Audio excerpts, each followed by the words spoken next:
Buenas, Dr. Keys.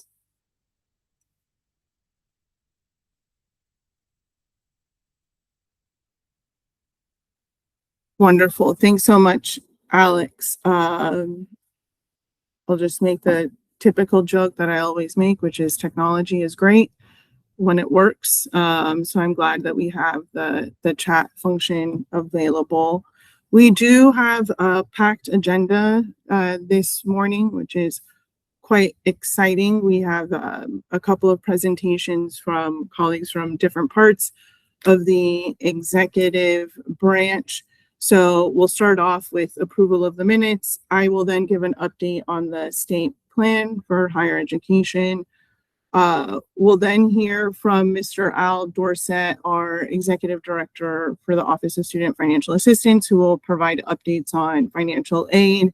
And we'll look retrospectively at awarding this current fiscal year, as well as the progress we've made for awarding for the upcoming school year. Then we'll be joined by our colleagues in the Governor's Office for Children, and they will share more information about new resources that have been developed for new parents. And as y'all will recall, there was a bill that was passed during this session around collecting data on parenting students. We did a webinar last week with Aspen, Ascend at Aspen, as well as Wishful Doing. Delegate Kerr was also there, and so we're very interested in making sure that we go beyond the data collection and actually think about, in addition to that, some interventions, and there's some really good work happening. We were joined at that webinar by a president from Howard Community College, which was great. Then we'll also be joined by our colleagues from the Maryland Department of Labor. Secretary Wu and her team will be here. I see that Logan Dean from the Apprenticeships and Workforce Development Shop has joined us. So that'll be an opportunity to talk about ways that we can collaborate and deepen the partnership between higher ed and workforce development. You'll have an opportunity to hear a bit more too about legislative updates and grant opportunities, which is really exciting, always helpful when we can share more information about fiscal resources that institutions can seek through various RFPs. And then finally, you'll hear from our Executive Director of External Affairs, Megan Music, on partnering with our institutions of higher education in the various segments on the upcoming session. So I know it's been less than 2 months since the close of session, and technically we're still in FY 26, but there is no rest for the wicked, and I wouldn't call myself wicked, but we are busy. And so really want to make sure that we're having that conversation with the team, thinking strategically about what positions the agency might take in the upcoming legislative session. So looking forward to having that discussion. And then we do have a member update. We were asked by President Matt Power to add an item on Pell First. And so we're excited to have that conversation later today as well. So as you can tell, quite a packed agenda for the final Segmental Advisory Council meeting of FY 2026. So with that, we'll jump right in, and I'll do roll call by segment. So if you can just unmute and let us know that you're here, that'd be great. So we'll go ahead and start with the community colleges. President Brad Phillips from MAC. Good morning. Good morning. Good morning, Dr. Phillips. University System of Maryland. Present. Hi, good morning, Dr. And we have our colleagues in the independent institutions from the Maryland Independent Colleges and Universities Association. Thank you. We're here. Thanks. Hi, President Power. We'll move on now to Morgan State University. Present. Hi, buenas, Dr. Keys. Moving on to St. Mary's. Present. Hi, good morning. Thank you so much for joining us, Associate Provost Arnett, and our private career schools. They may not be with us this morning, but I believe we still have a quorum. So we'll go ahead and proceed, and I'll ask for a minute to approve the minutes from the April 14th meeting. So moved. Second. Thank you. All those, is there any discussion? All those in favor, please say aye. Aye. Aye. Are there any abstentions? Any nays?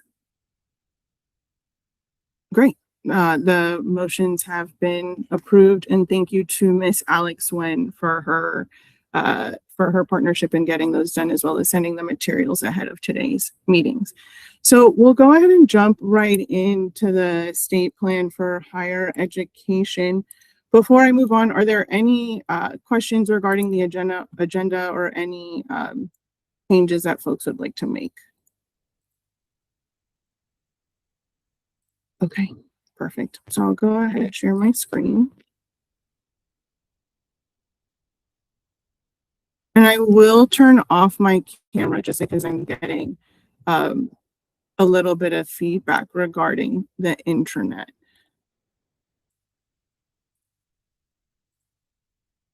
And can folks see my screen? Not yet. Okay.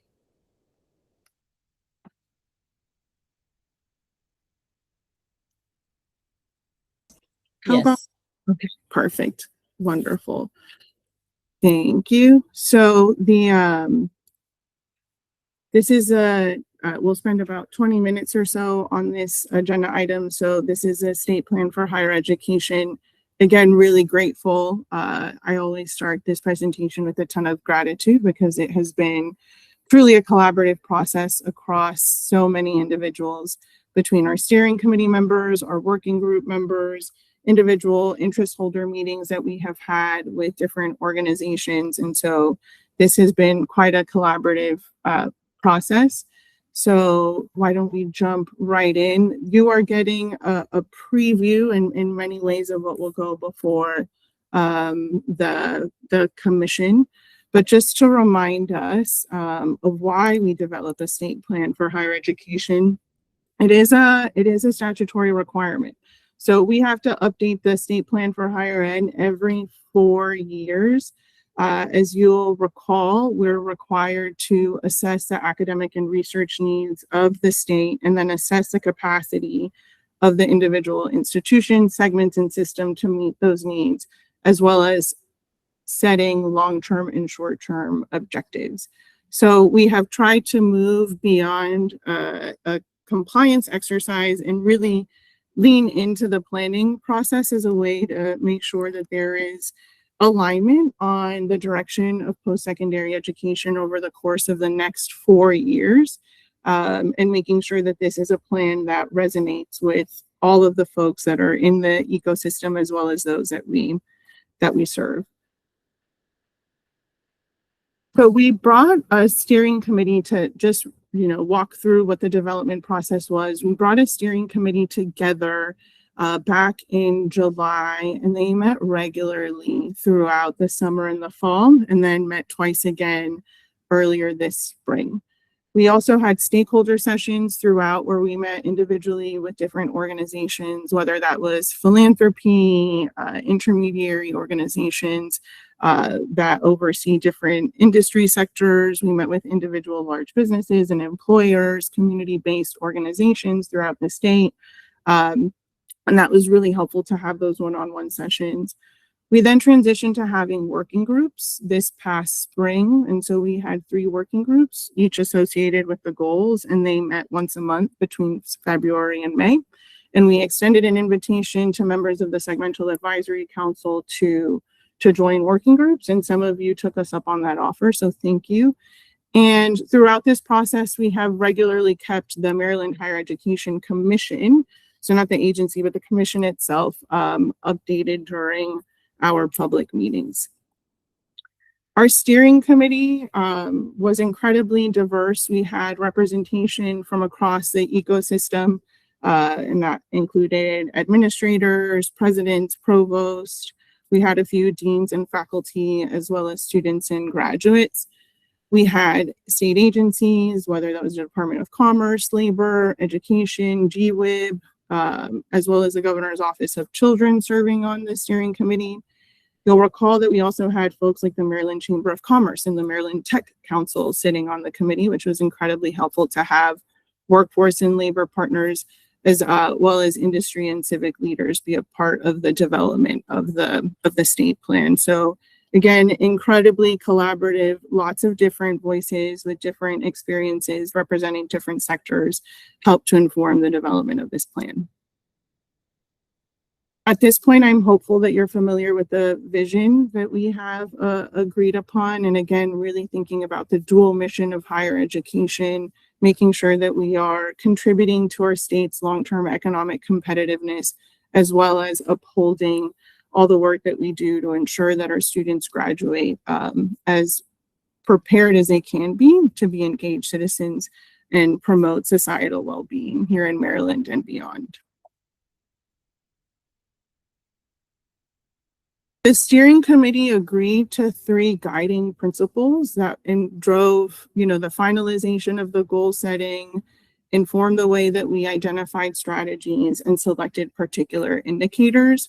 So you'll recall that the 3 are serve every learner, and this is really about making sure that in addition to partnering with our colleagues in K through 12 to ensure that all of our students are college and career ready, making sure that our colleges and universities are student ready.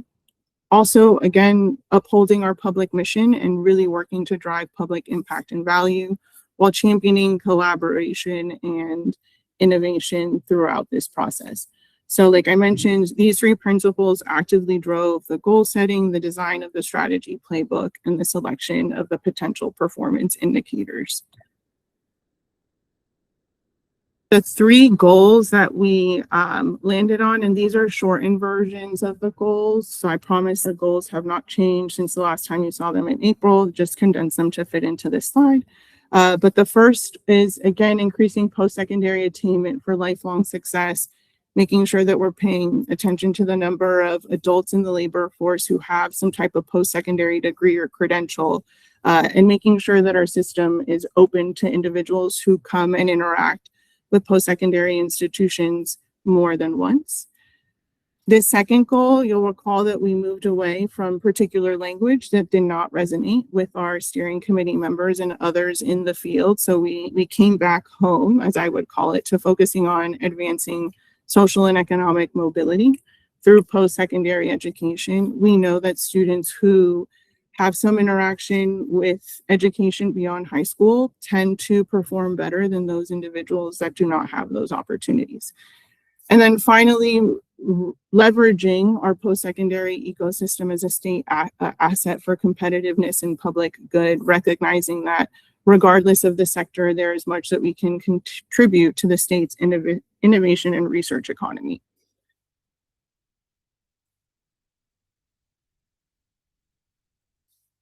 The core strategies that we landed on can be seen here on the screen. We landed on 8 strategies. Each of these strategies have catalytic actions embedded beneath them when you read the final version of the state plan.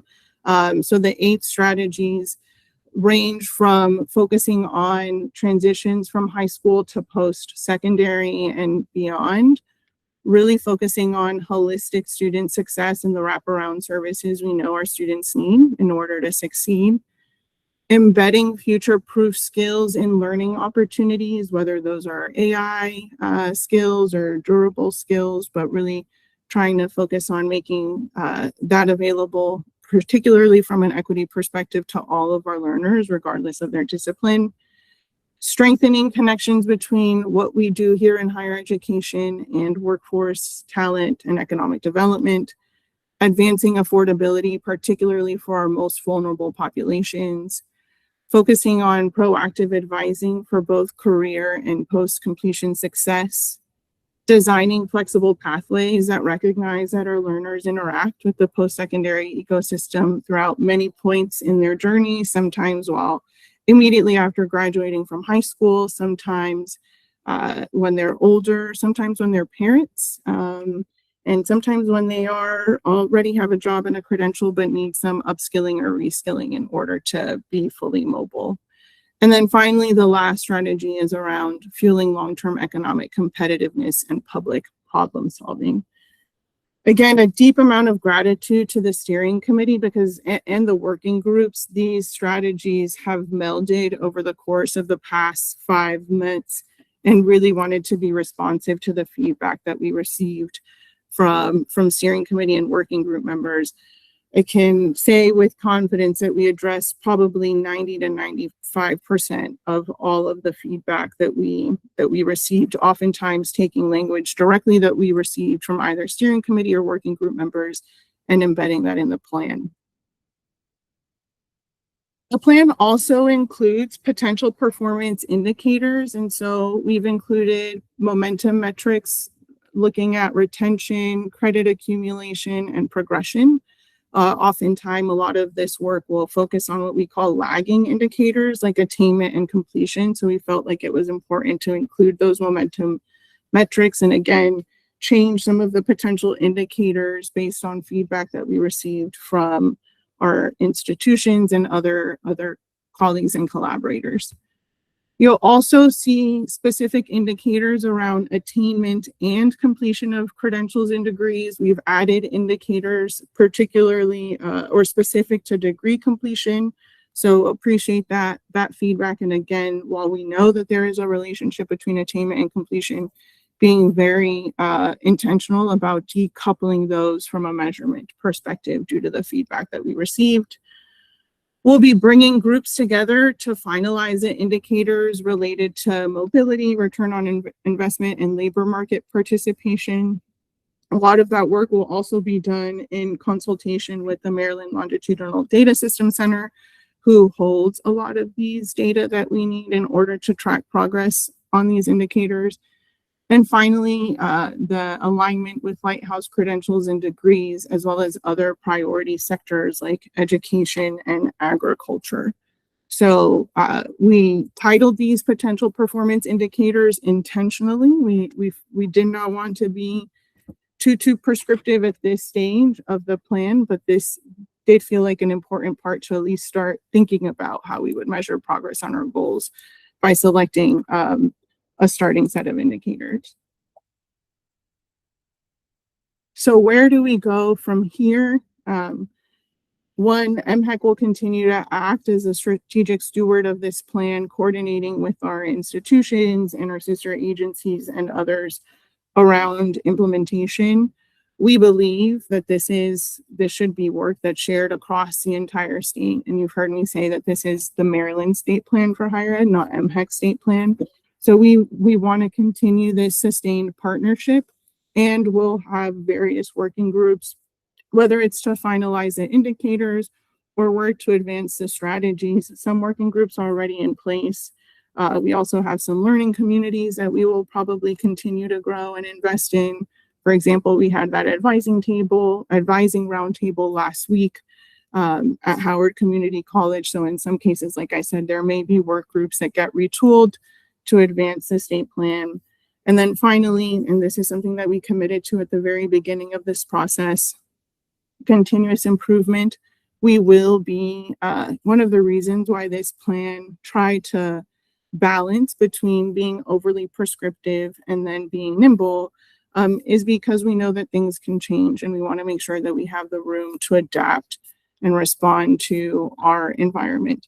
So we will be updating the state plan on an annual basis, even though that's not a statutory requirement. And so we'll be bringing regular updates to our commission on progress, either on finalizing the indicators, progress on the metrics, and/or progress on the various working groups and policies that may come as a result of that.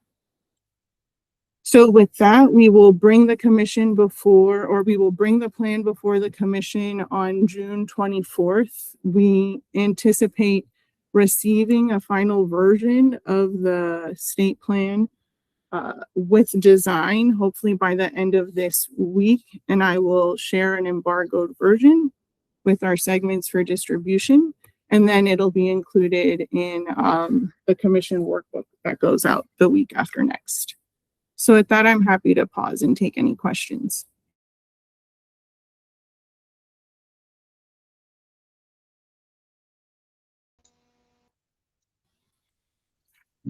You did it at the same time, but there are numbers associated. So Dr. Randall, we'll start with you. Well, thank you. I'll be quick.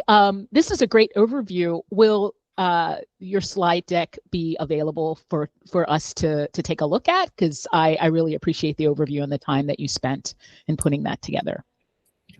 Sure thing. And thanks for the opportunity to give credit to my best friend Gemini for its support in putting the slides together. There is no design team at MHEC. So we will share a copy of all of the materials, Dr. Randall, following the meeting, because there will be quite a few presentations. So thank you for that question. Thank you so much. Dr. Phillips. Thank you as well for the presentation and the overview. Really nice, succinct way of sharing it with us. So thank you and Gemini. My question is, when you come to the potential indicators, you mentioned attainment and completion. And I'm trying to figure out, is one like an attainment goal as far as population? Is another one just about the number of people completing? What's the distinction? Is that it? You Pretty just much. said it, right? So like attainment is looking at and there's two ways that we're thinking about looking at attainment. One is the traditional attainment metric, which is adults 25 to 64 with some type of degree or credential. Then there's the layered version of 25 to 64 in the labor force that are earning more than 15% of what their counterparts with only a high school diploma would earn. So that's attainment. Then completion is looking at the number and percent of students that are completing.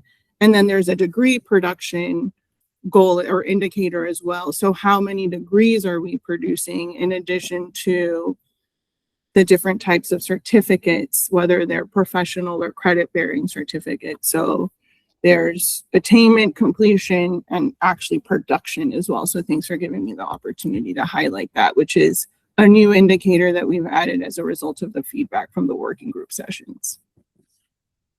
Thank you. Thank you. Any other questions or feedback on the state plan?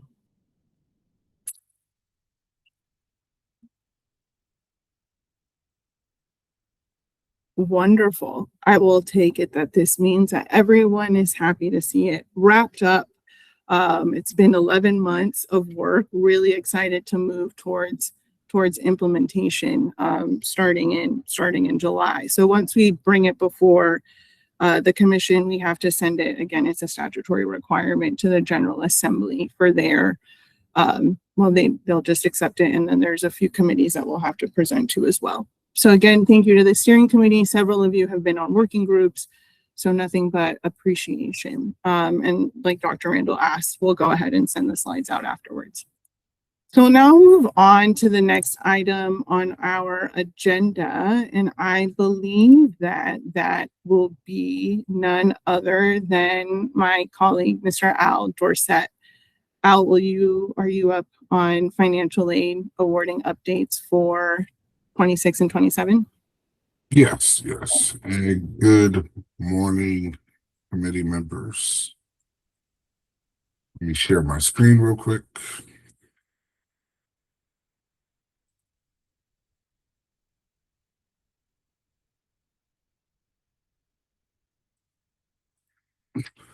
So just to get an idea of the pipeline before I go into the actual awarding numbers, renewals are, for majority of our awards, always prioritized first. Step one, student submits the FAFSA or MISFA. We do administrative verification, whether it's through the system or in some cases, students have to submit documents in which staff have to review to identify and approve to confirm eligibility for the particular scholarship or grant that's being awarded.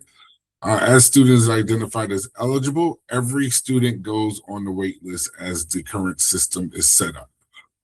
So every student from the beginning goes on the wait list. Then when we start awarding, individuals are removed off the wait list based off their ranking order, based off the guidelines within the scholarship and how individuals are ranked.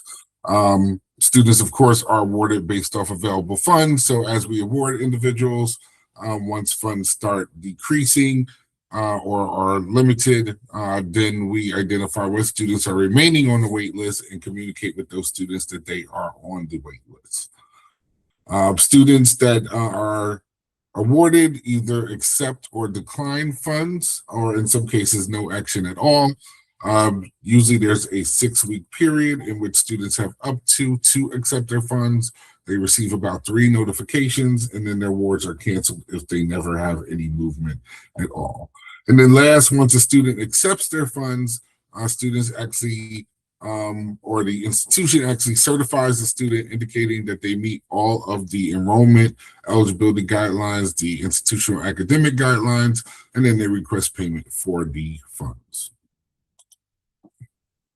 So it's key to really these concepts: accepted, student has accepted the award, or awarded and accepted the award. Awarded and not accepted, these are funds that are kind of out there. They're utilized, but they're not utilized because they can become available again. Declined, we know that the student is not accepting funds, whether the student decided not to go to school, they don't want to participate in the program anymore, or that student is decided to go somewhere else.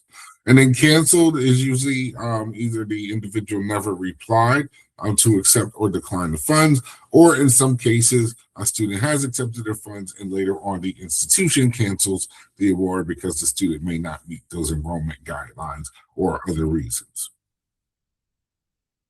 The awarded versus awarded and accepted is very key when you look at it, because ultimately what you look at is MHEC awards over the amount of allocated funds for the year. As MHEC goes in awards and they see individuals either decline or cancel because no action is taken, then MHEC continues to award. So MHEC looks to award up to the allocated funding for the annual year or for the year based off the number of accepted awards. And that's where we look at the aspect of, does this application or scholarship need to close, because now we have a total accepted awards up to the allocation. So that's the difference right there.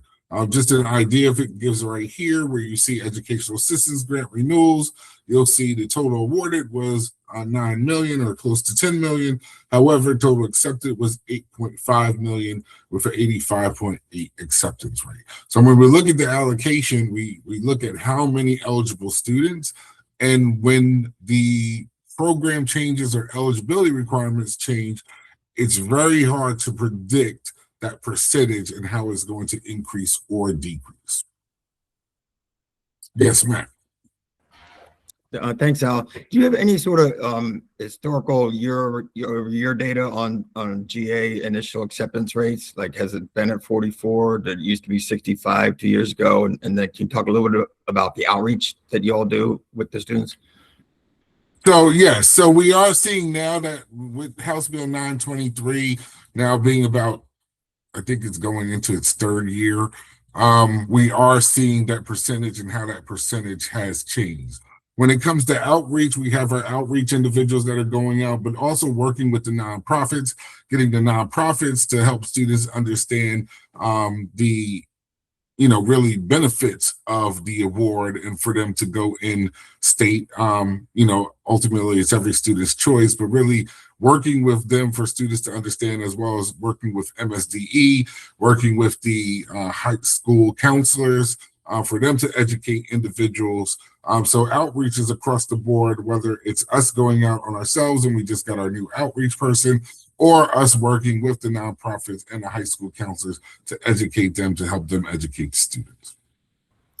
Can you just elaborate on how it's changed as the acceptance rate gone down as a result of the? Oh, the acceptance rate has actually, the acceptance rate has gone down, and let me say, the cancellation and decline rate has actually increased since the expansion of House Bill 923. When you look at House Bill 923 and what it expanded, you really saw the aspect of not only high school students with the GPA, but now you have any individual that's a Maryland resident that completes the FAFSA that may have been a sophomore or junior already and was already going out of state, and they were eligible for the Guaranteed Access Grant now, because when they apply for it in their freshman year, that individual may have not had the GPA, but now because there is no GPA requirement, they are eligible, but that individual is already in school. You have individuals that, decided not to go to school. Now they're looking at going to school. So, that expands the eligibility of it. So there's so many different target groups that it expanded eligibility for. What we may see with the changes with the big beautiful bill is we may see now, as these individuals are eligible, we may see the acceptance rate increase, especially with the change in loan eligibility, the Parent Plus loan, other pieces like that. And I Thanks, would Al. just, Heard that at some like, point.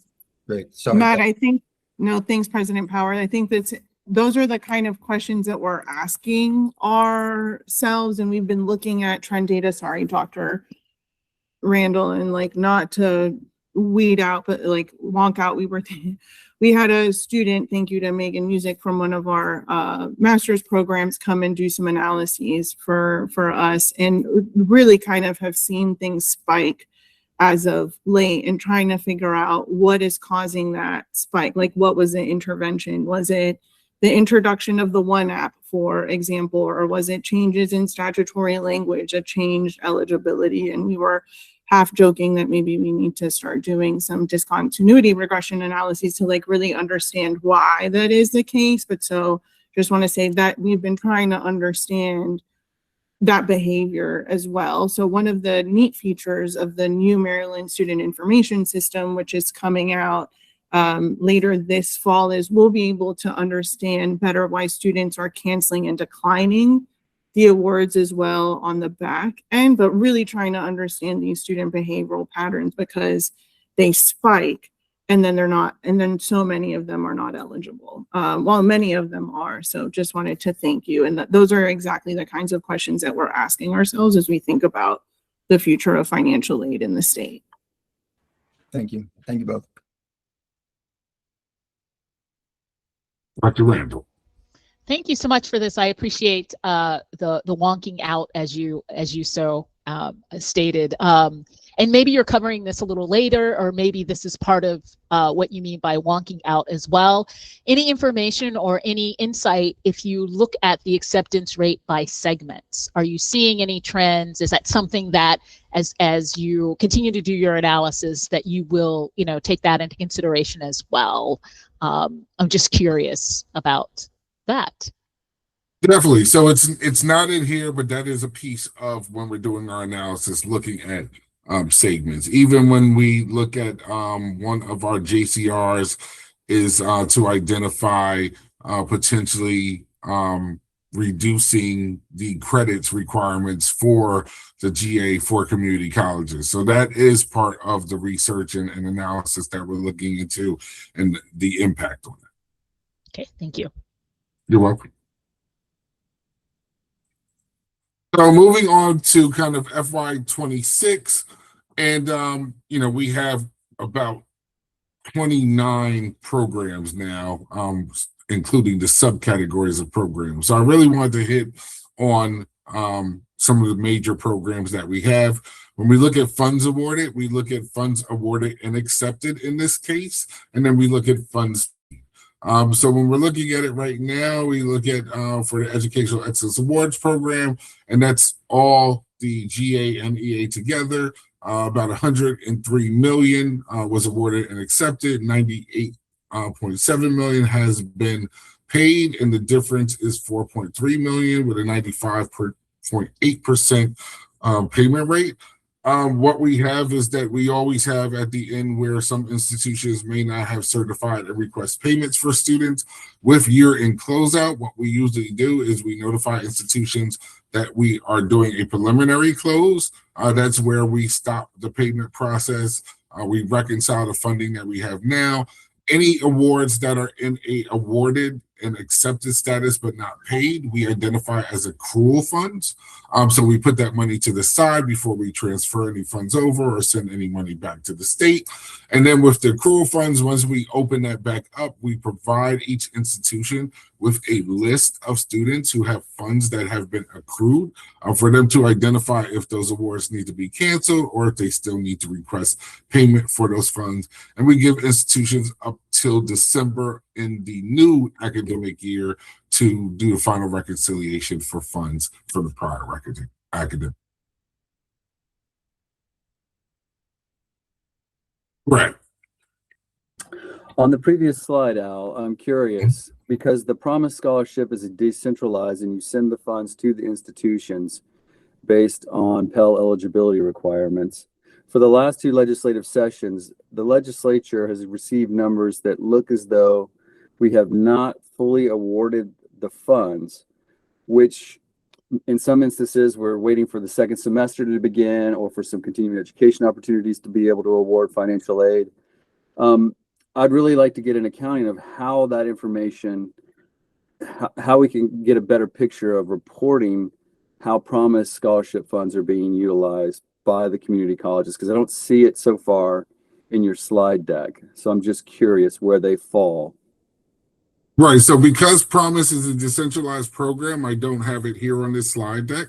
Now, with institutions, what we provided institutions is rosters where the institution can submit what's been awarded for both the fall and the spring as early as possible. And then once they pay for the fall, for instance, they just re-upload the roster showing that those fall funds have been paid. So what we've tried to do is work with institutions that they can identify both semesters to get an annual amount of awarded, so that when we run reports based off requests from legislation, we have that full amount. It's been a key where some institutions are fully getting an understanding and being able to upload the reports. Some institutions, or many institutions, are still having some different issues, and some institutions have not awarded yet and identified that and looking for additional assistance in understanding how to move forward with awarding.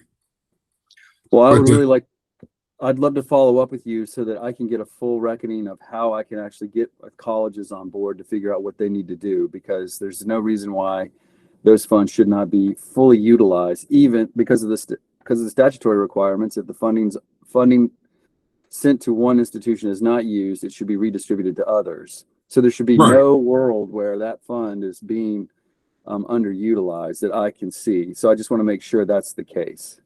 Yes, and definitely I will say this year was very interesting because we have a process in December where we go out to the institutions, we identify based off the records in the system the percentage of funds utilized, and give institutions an opportunity to decrease their second allocation if they feel they won't spend those funds, or request additional funds that we would transfer over if those funds are available.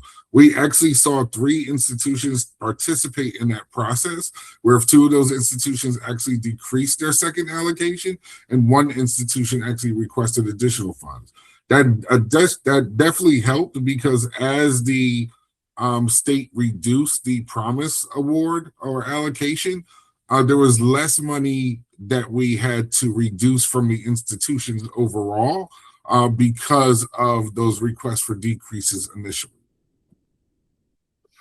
Yeah, that was, I think, the year prior to this past legislative session where they did not make any reductions, but we found ourselves trying to say, hey, wait a minute, we have very much strong needs for Promise scholarship funding at all of our institutions, and that if it's not being utilized, there's a mechanism in which that it can transfer and be used elsewhere. So there should never be unused Promise scholarship funds at the end of the fiscal year.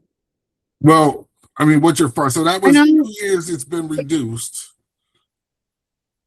And Go ahead, this year is when the institutions, we put that in place last year. No institution participated in it. This year, 3 institutions actually participated in the reduction or request for additional funds process.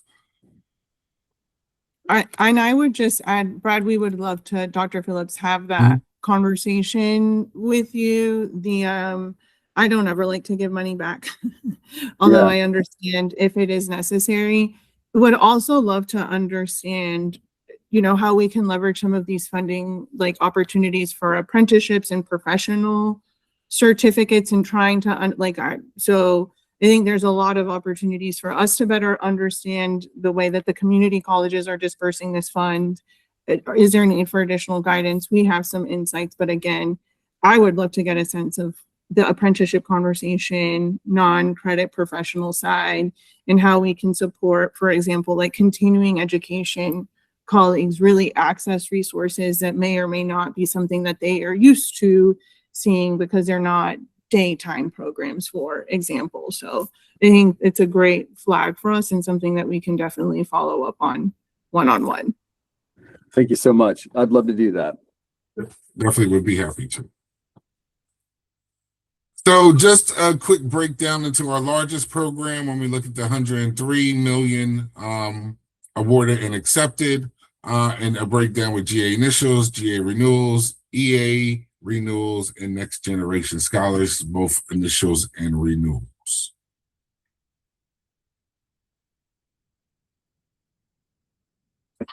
And then teaching fellows, as we know, is a big piece of it when we look at it awarded and accepted. And we know for FY26, at least, the teaching fellows was reduced from 18 million to 14 million. Now for FY27, it's back up to the 18 million.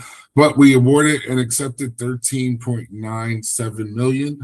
Paid at this point in time, 13.2 million. There's a difference of 943,000, in which you look at outstanding balances may reflect pending certifications or even adjustments with housing in some cases still that we're working.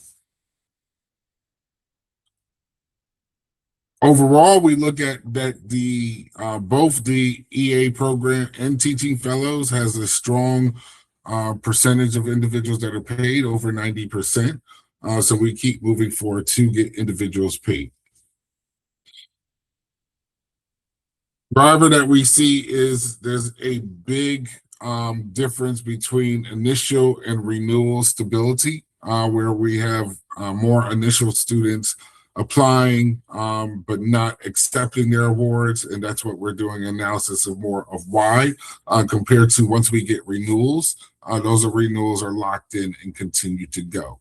When you look at the overall impact of a program, we're seeing that renewals are taking up the largest percentage of the awards, leaving little room, unfortunately, for initial students. So a quick look at FY27. FY27 portfolio is performing exceptionally well. Unlike the end of FY26, the active FY27 cycle currently shows an overwhelming 98% rate across active units of we're awarding. And we're continuing to award students as we keep going. Looking specifically at the EEA overall, we look at 106.57 million that has been awarded. Guaranteed access grant, a breakdown of initials and renewals, educational assistant grant renewals, and our next generation scholars. Matt. Sorry, Al, can you go back one slide? Sure. Are you saying for the upcoming year, you're at 98% acceptance rate for GA initial for everything? These are for all awards that we have put out. So it's not just GA, it's for teaching fellows, it's for cybersecurity, it's for all our programs kind of overall that we're at 98%. But it includes GA that was at 44% acceptance last year. Right, because right now we're focused on the main group that has been awarded. Even though we have a lot of initials that have been awarded, the main group is focused on the renewals still. So we've actually, because we had that group of GA renewals that are in there, received their award for 2 or more years, and we needed to make sure that we had enough funds because schools were reporting their credits. We still awarded GA initials, but we slowed down on the award of GA initials just to make sure that there was room for the renewals. Right, so these percentages are going to go up and down as we're still going because we're in the beginning of June and we're still awarding GA initials, as well as the individuals that were selected for verification and completing their verification, so those individuals can be awarded as well. Okay, thanks. But the number is just going to go down from here, though, candidly, right? From 98. Most likely it will probably go down, yes. Thanks, Tom. But you do see with the GA initials, we look at 97.5% accepted. With the renewals, we look at 98.4% accepted. Educational assistance renewals, we have 96.2% accepted. And then with the Next Generation Scholars initials and renewals, we have 100% accepted.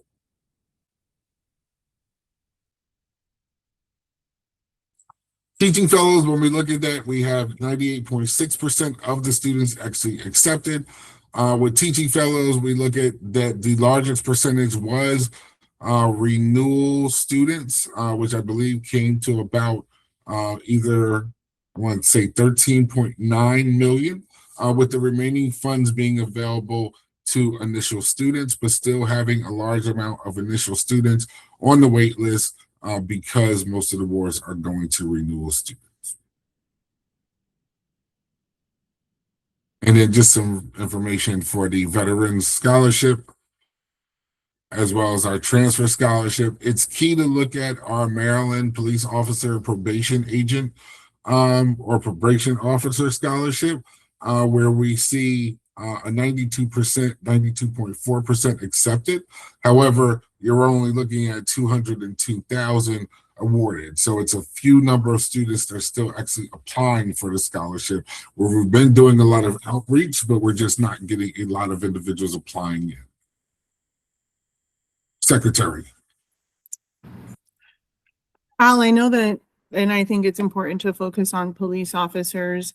I'm also super interested in this 2+2 transfer scholarship, as I think you know. Do you have any thoughts on why we're not getting uptake on that, or things that we might do differently to see that actually go up, so that we, going back to the point of like, let's spend all the money that we have available? Is there anything that we can be doing differently at MHEC, or considerations for our institutional partners?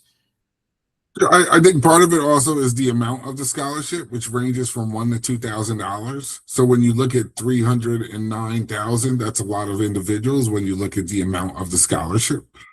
So that's one piece there. And then just, really, I mean, we do partner with the community colleges. The community colleges post information about the scholarship program. We've extended the timeline of the program to make sure every student fits in.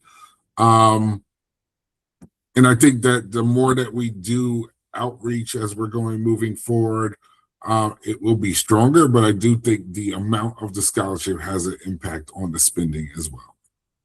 So your hypothesis is because it maxes out, I guess, at $2,000, that's really an incentive, and seeing 309,000 spent represents, anywhere between 200, quite a number of students, which is helpful. Okay, we'll continue to give that some thought. And I do think kind of speaks to the fact that there are now 29 different financial aid programs that have, so yeah, is there a need, and is this actually serving the population that we want to serve? And I see we have Associate Provost Arnett has her hand up.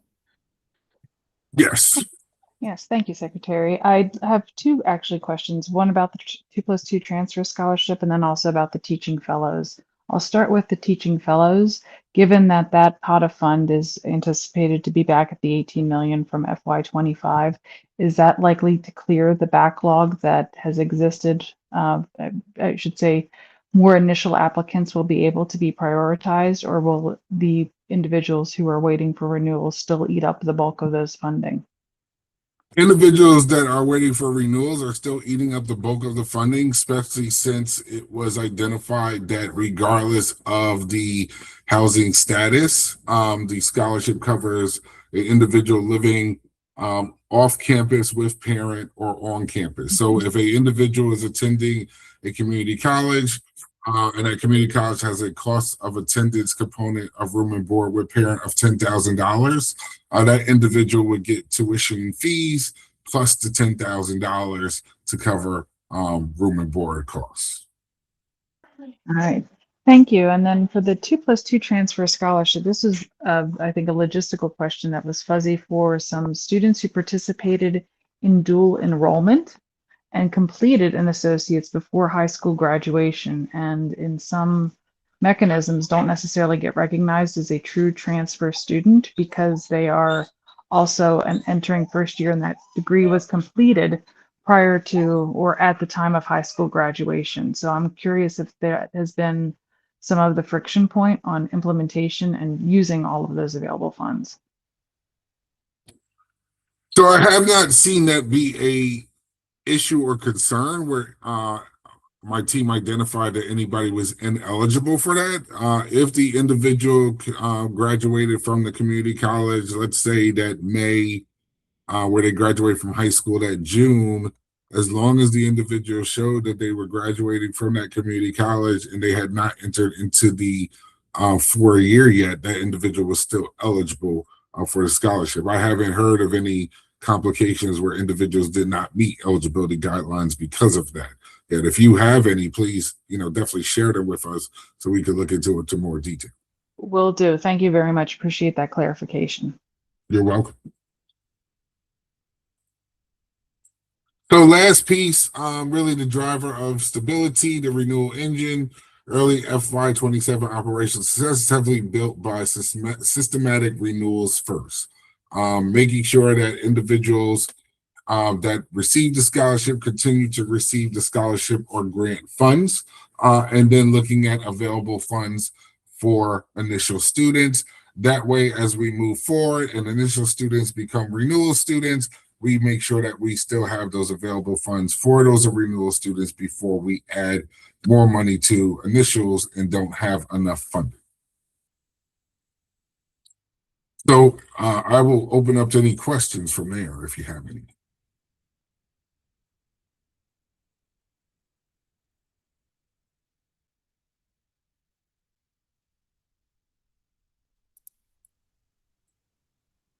Well, it looks, I still see some hands up. Associate Provost Arnett is a new question. Oh, no, I'm sorry. There we go. Let me take it down. There we go. No worries. Trying to be democratic, equitable, and fair. Why don't we move on to President Power and then Dr. Phillips? Thanks. Just one follow up. Given that, the math is probably relatively straightforward on sort of the renewals, right? You know how many students had it this year. You can multiply it up by program. Can you talk about the over awarding strategy for initials, given that you know what the universe of renewals could be at a maximum? And so then can you talk about how you approach the initials, whether it's still going to be waiting for the money to be canceled before awarding to another student, or whether you're going to over award in advance, knowing there's a high likelihood of students that they're going to cancel or decline? So it really depends on the program. And now that we have at least 3 years of data with the guaranteed access grant, then we move towards doing that projection where we have more money out there and making sure all initial students are awarded, compared to a program like Teaching Fellows, where we're seeing the largest percent of renewals accepting their awards, and we don't see a large percent of initials not accepting their awards. We would not do the same type of projection just because it's not a large percent of individuals not accepting the awards. And then the other piece is the changing climate with the federal government is changing individuals' behavior. So you just want to be careful of that based off a larger need due to lack of resources with the federal government. But again, it depends on really the program that we're looking at. GAS, programs like Teaching Fellows, cybersecurity, not necessarily.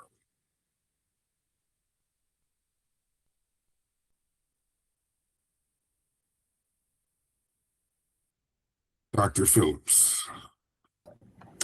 Yeah, thank you, Al. I guess some of my questions are not so much about where we are currently right now, but what happens next when you have a new system? You have your opening slide showed 9 different states of being, almost like within the awarding process for financial aid. How are we going to go forward with a new system? I just haven't heard enough about it, I think. to make sure that we reduce meld, make certain that some of the processes are automatic? How can you have 29 different programs?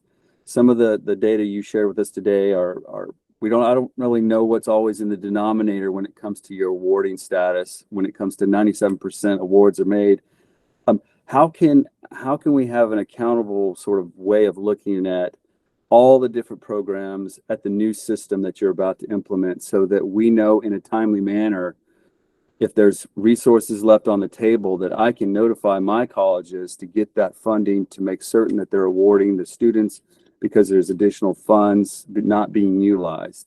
I think that's kind of where I'm hung up on. I want to make sure that with the new system, we can only fix some of the old problems we've been having with the awarding process, but how can we be accountable and make certain that we're sort of reacting in a timely manner to help more students get financial aid? So I'll jump in, and I think we probably warrant a presentation on MDSIS at a future segmental advisory council meeting, so we can go ahead and maybe table that broader discussion for the August or later. I think August might not be a bad time if the team is available to present then. As far as accountability is concerned, and we can dive deeper in August, there are a lot of new reports that we're working on to make sure that institutions have access to on awarding status. So we've done, I think, it's rather manual right now. When you think about 27 programs, individual institutions, some programs are centralized, some programs are decentralized. The system is only going to fix so much of that also, I guess, is part of what I'm putting on the table. We can give you all of the data, and it still means that your institutions like us have to navigate 29 different programs. So I'd like to also couple that with, like, how are we creating the conditions so that your institutions, regardless if you're a community college, regional comprehensive, independent institution, research university, you have the access to the information that you need so we can spend down our funds, which means we're giving more resources to the students who need it the most. So that is definitely part of the conversation, and there's a lot of things that I would offer we're doing outside of MDSIS, like reviewing our regulations and trying to figure out whether or not there's some things that we can change, reducing the administrative hurdles, whether that's at the institutional side or the student side in accessing those funds. I'll give you an example of one of those, and it's that 6-week waiting period, right? Like, students have 6 weeks. That's a long time. Do we revisit that, shorten it, Matt, to your question around like the over awarding strategy? Because then you're over awarding on the initials while like holding your breath at these renewal students for 6 weeks. We're kind of beholden to their decision making. So I think MDSIS will solve some of it. We're joined by our general counsel. I think I saw her earlier, Elizabeth Layton. So there's been a partnership between OSFA and our legal team around conducting this regulatory review, all of in service of like the upcoming session. But there are some things that we'll be able to do on our own that we don't necessarily need to engage the legislature on. So all to say, I think it's a multi-pronged approach, Dr. Phillips, to making sure that students get access to the funding that you need. And if you're open, we can have a longer discussion about that in August. That's great. I just didn't want to lose the opportunity to mention something right now. So thank you. August would be perfect. Thank you. Perfect. We'll put it on the agenda for August. Does that work for you, Mr. Dorsett? That works for me. And then we can talk to you about the regulatory review process also during that time, because it's quite a cumbersome but important process that we're undertaking. Any other questions for Mr. Dorsett? Seeing none, I believe that we have been joined by some of our colleagues from the Governor's Office for Children, but we might be waiting for a few more. Kimberly, welcome. Should we give you, oh, hi, Peter. Great to see you.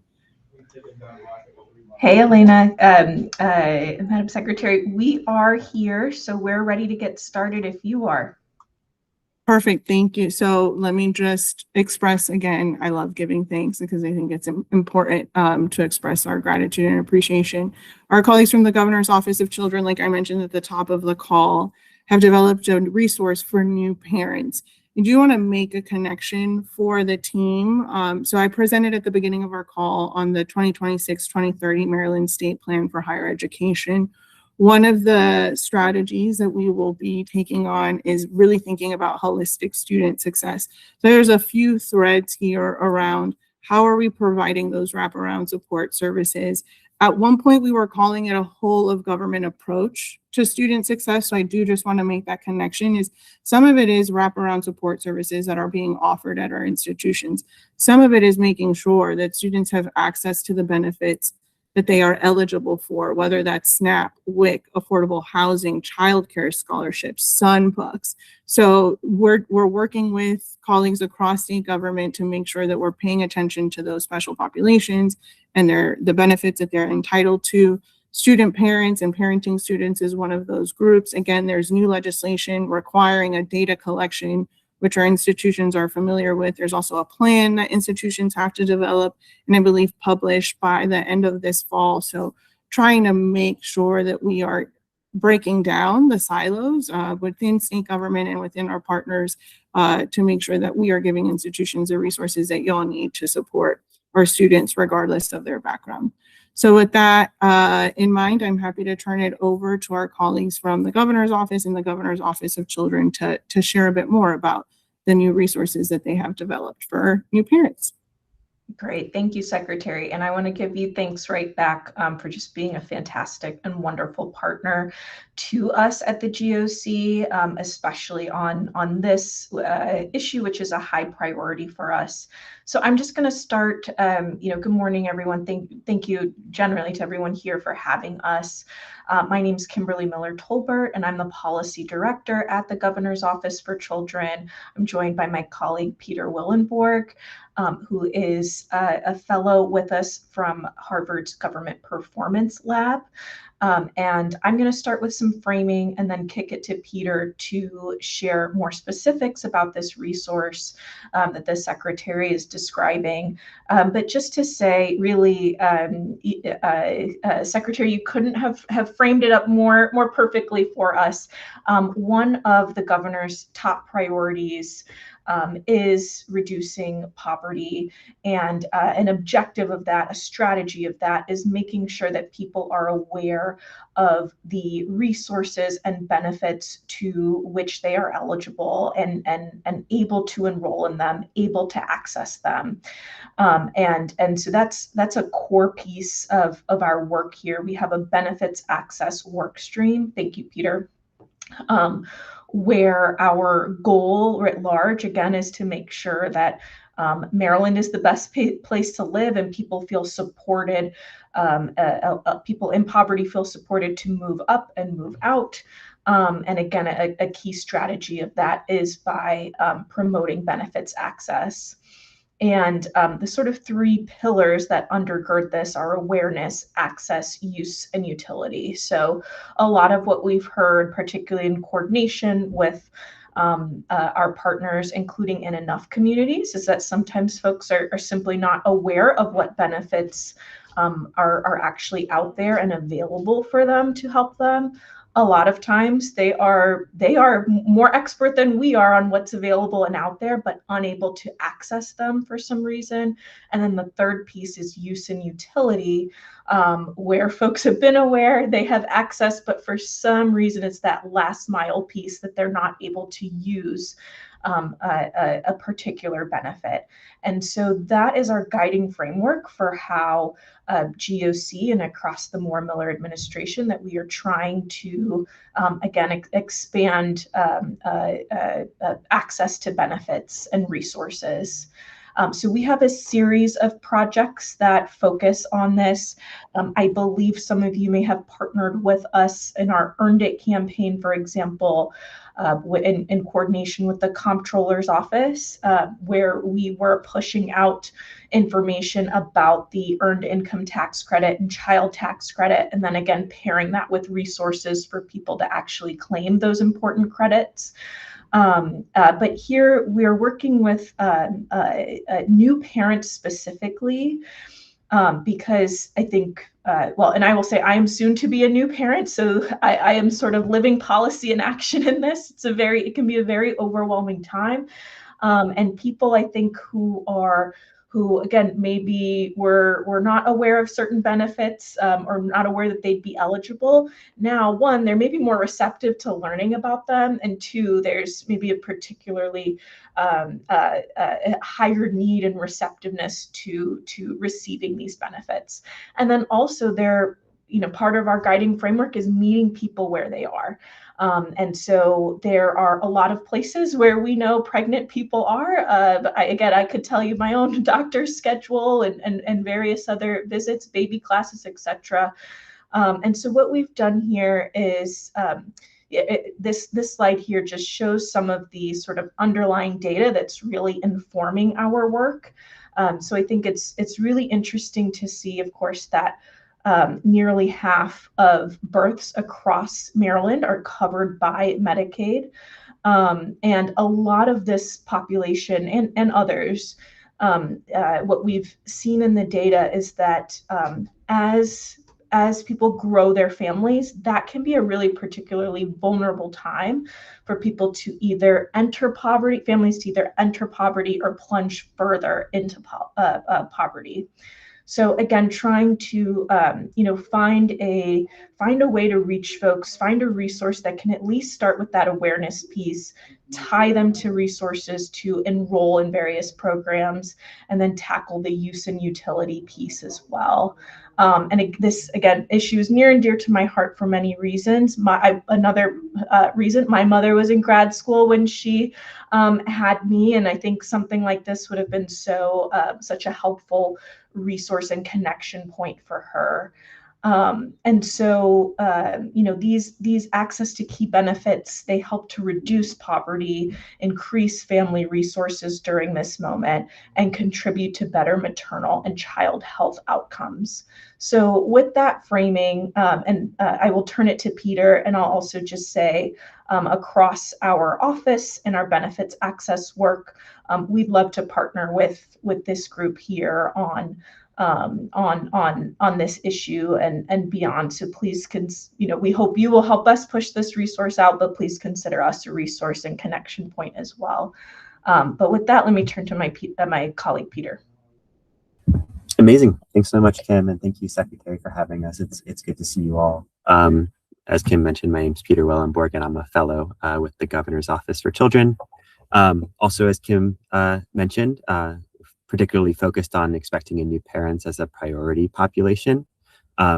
So to sort of fill that awareness piece, to increase awareness of benefits, we developed a sort of expecting a new parent resource guide that's now published online and available in PDF format.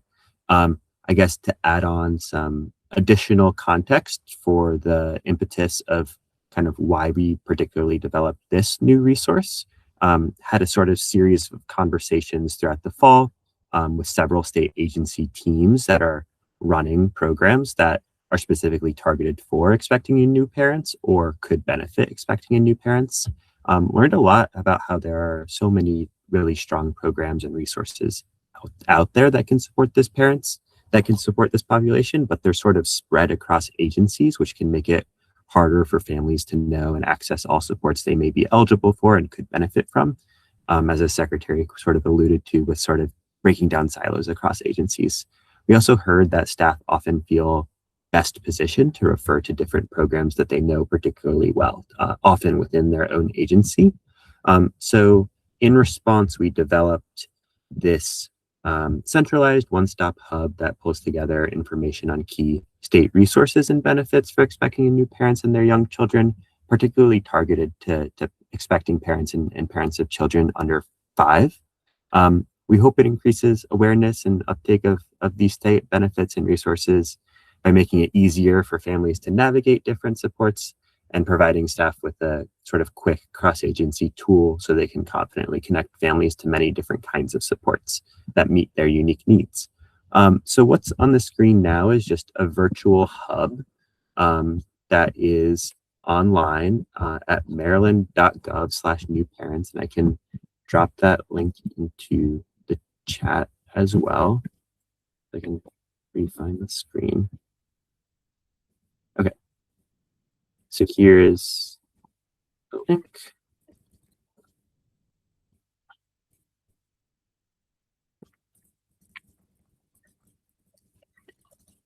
And just to quickly go through this, this guide essentially organizes resources by life stage to aim to be as simple and user-friendly as possible. It contains some critical state resources to get started, some connections to the Maryland Benefits Portal, this Maryland Maternal Health Resource Map, which is broken down by county and other geographies across the state, showing locations that families can go to in their communities to access resources. Includes information on food and nutrition assistance, particular support around connecting to health and peer support during pregnancy, how to sort of create and develop a birthing plan, finding a birthing hospital near you. And it kind of goes on after your baby is born, just listing out several of the kind of key resources that we've identified that are available all across the state. So hopefully this can be useful for institutions all across the state. In addition to this sort of online platform, we also put together a few PDF guides. I think, okay, now it's sharing. A few PDF guides available in both English and Spanish that parents and staff can print and use offline. These guides are being shared with state agency teams and partners who work directly with expecting and new parents, and we can share out with this group too. It includes all the same information that's available on that online page I just showed, just kind of segmented out a little bit differently. The printable guides also include this QR code in the top right, and that links to that online platform I just showed. So families and staff can have this guide as sort of a printout, read through it, and then scan that QR code to be able to actually access all the links that are included in this guide. Here is a Spanish version of the guide as well with all the same information. Great. So I think overall we just kind of wanted to share this with this group, given your interactions with expecting and new parents themselves, or with groups and institutions that may connect with this population, particularly thinking about student parents. In particular, thought this resource guide could be relevant given the implementation of the bill the Secretary mentioned at the start. As institutions develop their plans for pregnant and parenting students, this could serve as sort of a ready-made tool to support identification of the resources out there and how to connect expecting and new parents who are also students to those resources. Other examples of how this could be used could just be sort of printing it and distributing it directly to families, emailing the guide to staff, partner organizations, or families themselves, or providing the guide as a tool to help staff make referrals to relevant state programs. So I think that's all we had for today. Kim and I are happy to answer any questions. I will also drop my email in the chat if you would like to talk more about this, or talk about how to share it, or suggest any additional resources or information that we should include on future versions of the guide. We're open to that as well. So thank you all. Thank you, Teen Governor's Office and Teen Governor's Office for Children. It looks like we have a question from Dr. Brad Phillips, who's the Executive Director of the Maryland Association of Community Colleges. Go ahead, Dr. Phillips. Yeah, not so much a question, but just a thank you for putting all of this together. This is such a valuable resource for our students, particularly at community colleges. You know, we talk a lot about financial assistance, but when you think about traditional financial aid, it covers room and board, tuition and fees, maybe books and supplies. But for our students whose average age could be 25, sort of what would be considered non-traditional, which actually is probably more the norm now than ever before, there's really no financial assistance that's helpful for what they're going through when they're a single mom. And this would be a great add-on in addition to that, as we think about how can we help our students. That's why that bill was so important, so that we can get our parameters on how many pregnant parenting students there are at our institutions so that we can get a better scope of how we can help them achieve their academic goals. So I'd love to see something like this even on MHEC's website, Madam Secretary, as a resource for parenting students. So just thank you both, and congratulations, Kim, as you become a mom yourself. Thank you so much. Thank you, and agreed that this is a wonderful resource, which is one of the reasons why we wanted to make sure making those connections for folks. Our website needs a lot of love, so we can add it. But I think to Kim's point, like making sure that people can access it is also equally important, but happy to take that feedback to our team. Wonderful. Team Gov and GOC, thank you. The resources have been shared with the Segmental Advisory Council. We'll reshare them after this meeting. Encourage you to share with your member institutions. I will also say that we're working to also make sure that MHEC has resources to implement the student parenting bill. While there was some information in the fiscal note that we added around what it would take to actually implement this new data collection. And Brad, to your point, what we then do with the data matters just as much. So we may have some positive announcements to share due to partnerships with philanthropy later this summer, and wanting to make sure that we really do our best to support student parents. Again, gracias team, have a good one. Thank you again for joining us. Okay, thank you so much. Have a great day, everyone. So we're going to transition items on the agenda really quickly. I know that our colleagues from the Department of Labor are scheduled to join us at 11:30. So we'll move up the item from our Executive Director of External Affairs on legislative updates. And I'll ask Megan, if you don't mind, presenting your updates and starting this conversation. Absolutely. Good morning. My name is Megan Music, and I serve as the Executive Director of External and Legislative Relations. As the Secretary mentioned at the beginning of this meeting, we are shifting gears, even though session just ended for the 2026 legislative session, towards 2027. So first day of the kickoff of the 2027 legislative session is going to be January 13th. I like to tell the team over at MHEC that while this seems like it may be a distance away, it is not. And there is a lot of work over the next few months to get us to the launch of the 2027 legislative session. So as we're beginning to develop our legislative concepts for 2027, we are intentionally creating opportunities for collaboration and engagement with our higher education partners throughout the interim. So here on the screen, you can see kind of a funnel of different phases that we're going to have during the interim. And so phase one is where we currently are in June. And this is the ideation and concept submission phase. Then once we develop kind of what the agency's priorities are going to be, what departmentals we're looking at, what challenges we have that may need legislation to solve them. Those will all go to the governor's office for review. In July is when they aim to get back feedback to the agencies and basically give us a thumbs up or a thumbs down if we are good to explore those ideas. Phase 3 happens in August. This is when we go very hard for our stakeholder engagement and developing full proposals. This is when we're working with legislators, working with our institutions and the segments and various other different partners to make sure that we are creating that collaborative space to develop full proposals that the agency will submit back to the governor's office in full bill drafting package for their final review and ultimately to be presented to the governor, which is in the end of September.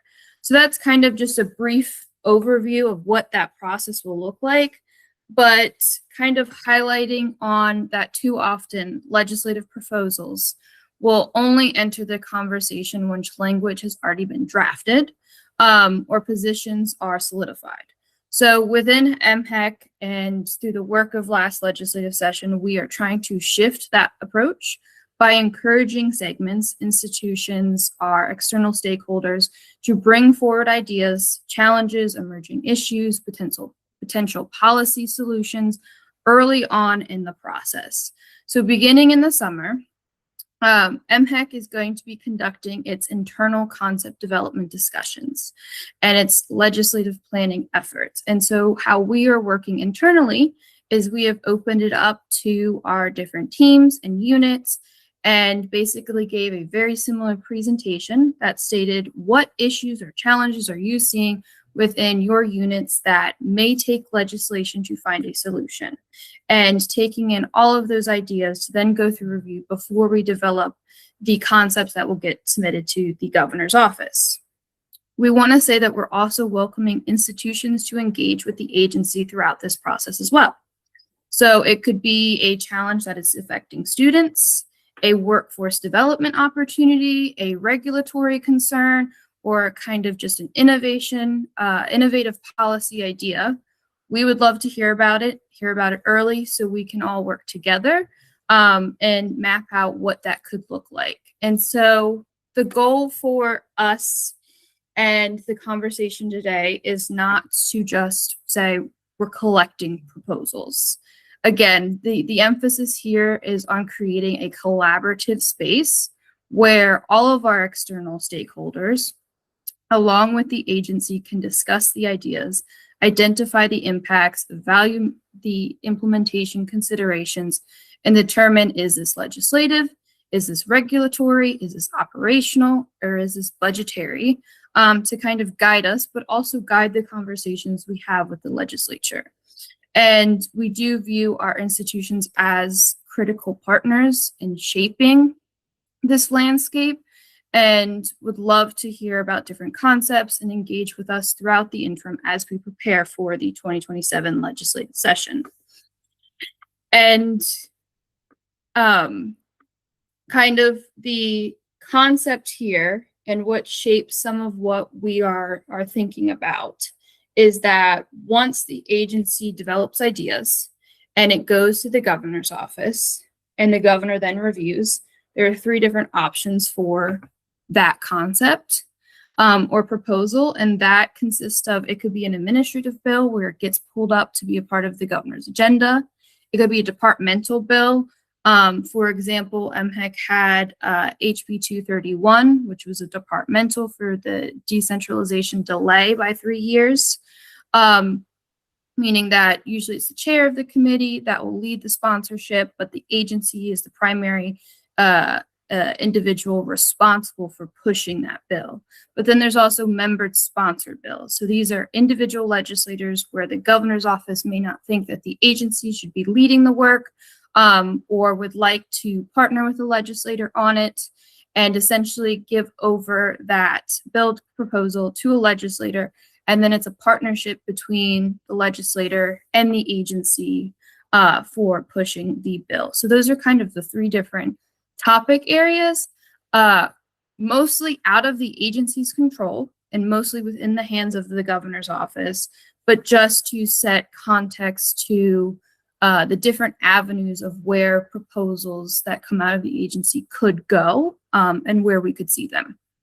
So in closing, if your institution has an idea, a concern, a policy concept that you would like to discuss, please do not hesitate to reach out. I think this goes for both myself and the secretary and our entire team. We absolutely welcome the idea to meet, to discuss these issues, and to work collaboratively to evaluate different paths forward.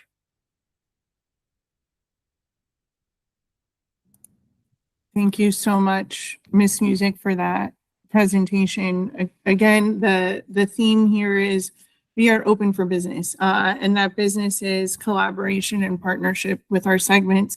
We have some deadlines that we have to meet and are in the thick of thinking about what are some of the concepts that we will propose to the governor's office.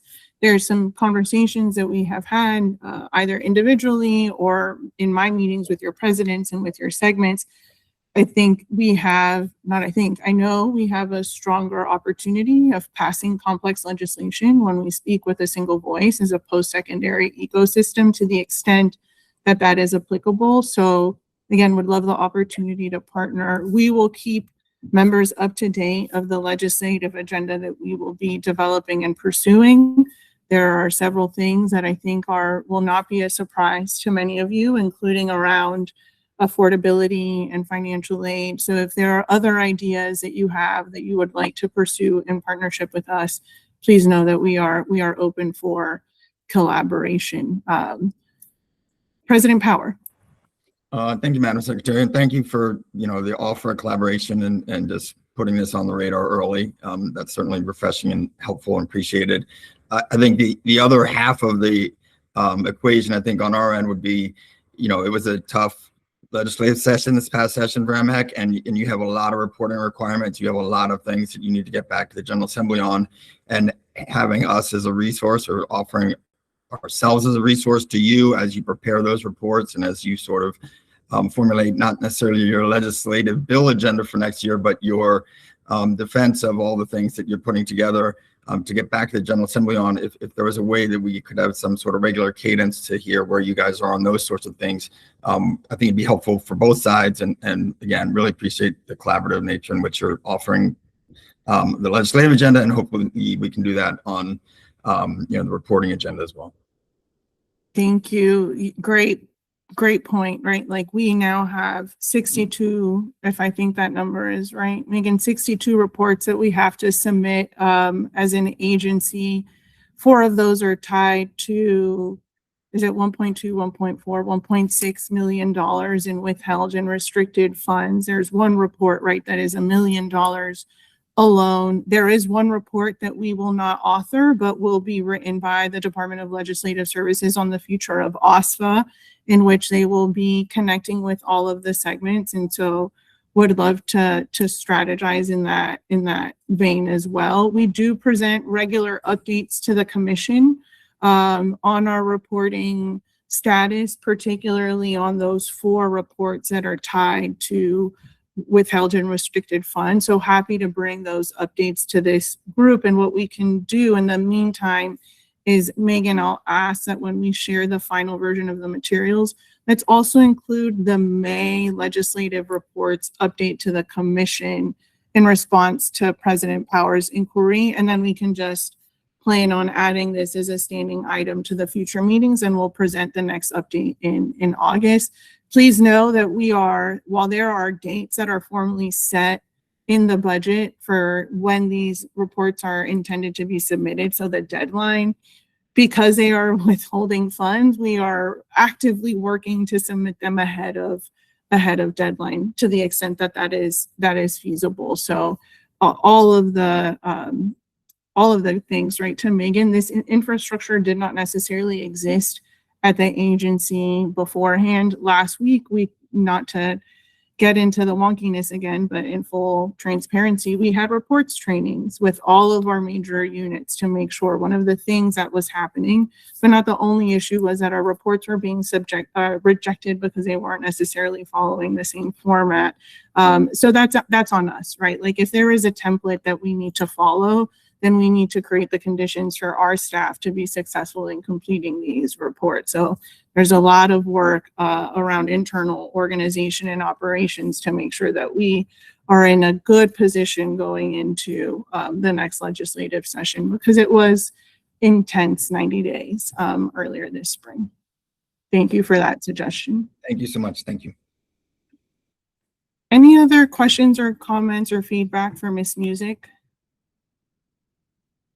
And again, thank you to the team at MHEC for their work in completing all of these reports in addition to their day-to-day work as well. All right, seeing no further questions, I'm happy to turn the floor over. I think I saw Secretary Wu join us. Oh, hello, buenos dias. Good to see you, Secretary Wu. Thanks for joining us. So this is, I guess, the theme of the June meeting is collaboration and partnership. We started off with the state plan, which was developed in that way. And many thanks, Secretary Wu, for having your team serve on the steering committee. we're happy to turn the floor over to you to talk a bit about the work that you are leading with your team at the Department of Labor. Good morning. Thank you, Madam Secretary. I'm joined by my colleagues Ashley Sharp and Logan Dean. Logan's our Deputy Director of Apprenticeship, so many of you may know him. We have a few slides. Really, as a resource to you, I've had the opportunity to meet with some of you in the past. I will say, to underscore what the Secretary said, like partnership, right? We know this is a challenging time, but the needs don't stop. Our students' needs don't stop, and the change doesn't stop. And so I just wanted to come and spend some time with you and get your feedback on how we could partner more closely. I will run through a number of things that include a lot of numbers and really funding opportunities, because I know in this time of constrained resources, we know every dollar counts, and we want to be leveraging our resources as much as we can to help support our shared goals. So with that, Logan, would you advance? So just really quickly, I think many of you are familiar with this, but especially coming from the labor market side, I wanted to highlight a couple of the really large forces that we see at work in changing our labor market, which obviously has huge impacts on especially new graduates. One, first of all, roughly 1 in 6 or 1 in 7 workers in Maryland is either a Fed or a federal contractor, or was. I'm sorry, the stat on the left is actually wrong. That should be about 40,000 jobs that have been lost, in over 30,000 jobs in the state that have been lost.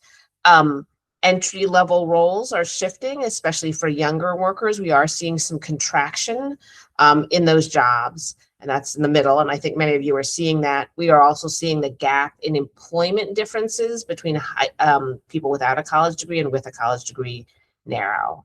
And finally, on the right, and I'm going to say more about this, is the AI adoption in Maryland. Microsoft recently put out a report about consumer adoption, so not at work, but like people using AI at home on consumer products. They said Maryland is the #1 adopter of AI among consumers. And also we have been on there are many different indices, but in some, including one based on US Treasury data, also named as the #2 state in terms of the highest portion of occupations that are AI exposed, which does not mean they will go away, but those jobs could change. Next slide. So I just wanted to highlight on the left, you have here, in our work with the governor and his team, Department of Labor, working with our sister agencies like MHEC, Commerce, others. We have a sort of an economic subcabinet. These are the goals on the workforce side. And this is where I saw, thank you so much for and including us in the development of the draft plan, is this is how we see the interaction between those key goals in terms of connecting young people with careers, removing barriers, and closing workforce gaps for industry, with many of the priorities for higher education around experiential learning, credentials and degrees that lead to opportunity, and key skill attainment, and of course, preparing learners in a rapidly changing labor market. Slide. So I kind of broke these down to a couple buckets. First, I know you're all very familiar with Workforce Pell. You've heard from Rachel Stevens-Parker often about this. This is just an overview. I just wanted to highlight, of course, federal eligibility determinations can begin as soon as July 1st. Plans are to work together with MHEC and to make sure that we release the final policy and begin accepting applications later this summer. Welcome your feedback. We know this is, again, a rapidly changing landscape. This plus the next slide are some areas where we are engaging with all of you, and I will say we're facing a similar situation. Department of Labor federal funding for workforce programs has been cut by 10% each year of the last 3 years. So we have really tried to figure out what else can we do to serve workers. We've been very fortunate to work with philanthropy or work with some of our sister agencies, which we're going to walk through more in a minute, to be able to leverage some of those industry side funds to support workforce. And I know I would say we've particularly been partnering very closely with our community colleges around the state, but we want to broaden that. And if I would ask you to leave with anything, I hope especially our four-year institutions will think, look, there are opportunities here for us to collaborate more closely and for us to support your students in getting valuable experiences. So these are just two of the examples. Oh, sorry, just go back for 1 second. This is healthcare. Two of the examples, one that's literally about to launch in the coming days, of Pay It Forward Fund for nursing, really to help people cover things even beyond coverage, right? Like gaps people have after grants to really help beyond traditional financial aid coverage. So we're really trying to help close the gap and help people finish. Rural health transformation, very quick turn coming from the feds.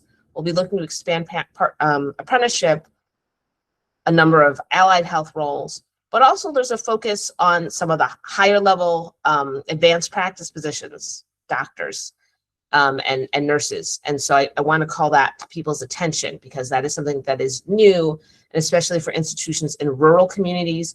We know this is a struggle. This provides some additional incentives we're shaping now as the clock is running. So we would welcome your feedback and input on how best to make these programs a success. Next slide. These are some industry sector programs. Some of you may be very familiar with them already. There's the Earn Maryland program, which helps provide talent pipelines either for existing workers or for new workers and support them getting into jobs with employers. Could be across a host of industries. We have a lot going on in cybersecurity, healthcare, many, many industries. And then Road to Careers, which has really been focused on transportation infrastructure. I will say it has been, and we have 6 years of rolling grants supported by an MDOT investment. It has been focused on the sort of the more frontline skilled trades roles, but that doesn't mean it couldn't be also to support other roles that are related to transportation infrastructure. I know some like Morgan State, who's on the call, obviously have a very developed center there. We would love to partner with you more closely to understand what are the needs of the sector. Next slide. Registered apprenticeship is critical. And I just wanted to make sure we've had tremendous success and really appreciate the partnership with many of our community colleges. I really would like to see if we can deepen that. I actually was just on the call with the governor's team about how we can expand registered apprenticeship. So this is a very high priority for Governor Moore. And we have now about 100, almost 150 active apprentices across 7 colleges. We're seeing a lot of work here, opportunities for colleges to, for example, help incumbent workers move up to higher skilled jobs. Just visited at Howard College the other day about community college about the cardiovascular tech, surgical tech, all kinds of exciting pathways that are opening for people, and where tuition isn't a barrier, right? Because you're being paid from day one. And so that is what really opens up these pipelines. You have here teachers, environmental health specialists. We're really moving into other areas. And I will say in other countries, like in Europe, degree apprenticeships are very common. So it's a partnership of a degree plus those skills of helping individuals move quickly into jobs in more technical areas. And that's the kind of success we want for all of our students. Obviously, thinking about what are all the levers you see in the bottom here, with the passage of SB 509, we'll be working super closely with our MHEC colleagues to figure out, all the implementation. Plus, we have some incentives that we are supporting for student incentives, employer intermediaries, and trying to figure out how to leverage financial aid. I want to pause here for a moment and see if Logan has anything to add, and also see if there are any questions thus far.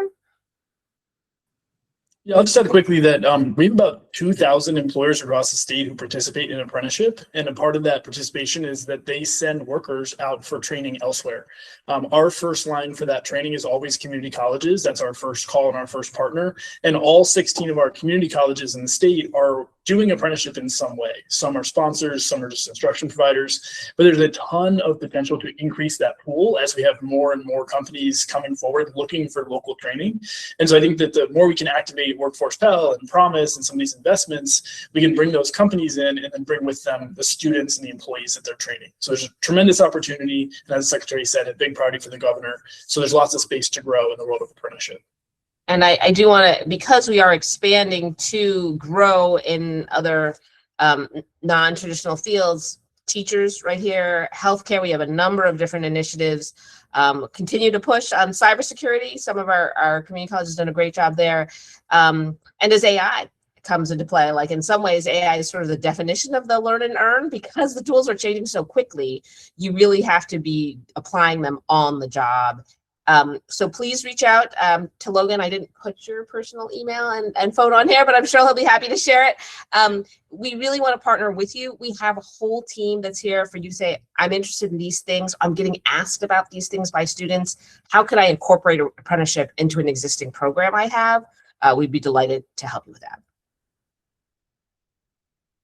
I want to spend a few minutes talking about AI.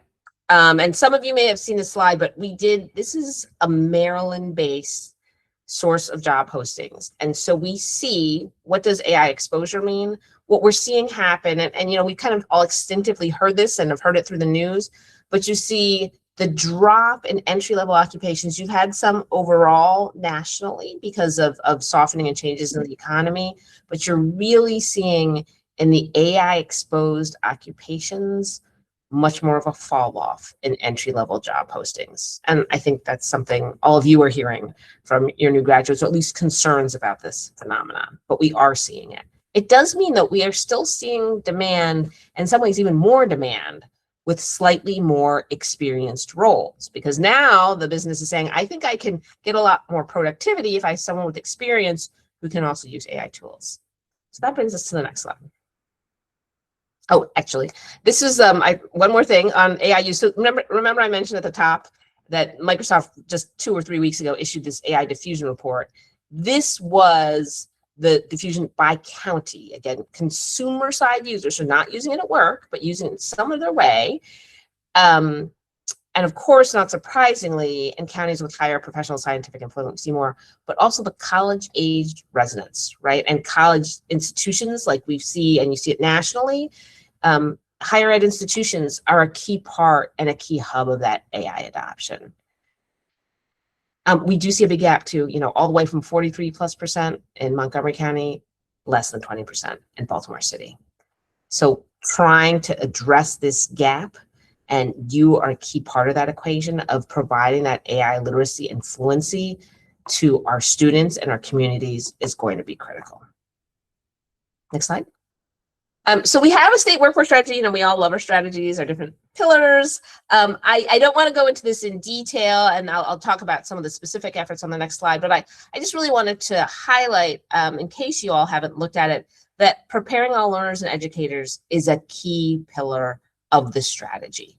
So many of you may know CU Mo from the Cyber Maryland team. He's been out to visit a number of your institutions, but if we haven't been there on the ground, we really would like to figure out how we can partner more closely. I'm hearing all the time about exciting things that, you know, the Smith School is doing on, you know, AI opportunities to help small businesses. We're all trying to row in the same direction.